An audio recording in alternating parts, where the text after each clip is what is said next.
Hakuna kitu kinauma kama mtu kupoteza maisha wakati ambao anapambania ndoto zake.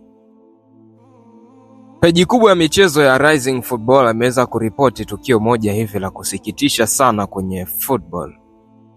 Kuna huyu bwana mdogo anaitwa Cheikh Toure, alikuwa na umri wa miaka 18. Ni mmoja wa magolikipa alikuwa anatajwa kuja kwa kasi kweli kweli kule nchini Senegal. Sasa huyu bwana mdogo ameweza kupoteza maisha mara baada ya watu ambao walidai kwamba wao ni mawakala wa football na wakamwahidi kwamba atampeleka katika trial ya moja ya klabu kubwa sana nchini Ghana. Sasa hiyo story ya kumpeleka kwenye trial ikawa ni ya uongo. Kumbe bwana mdogo alitaka kumteka, na madai yao makubwa baada ya kumteka ilikuwa ni wazazi wa bwana mdogo waweze kutuma fedha ambazo walizihitaji wao ili waweze kumwachia bwana mdogo. Sasa mara baada ya wazazi kukosa fedha za kuwatumia hao wahalifu, wakaamua kumuua bwana mdogo.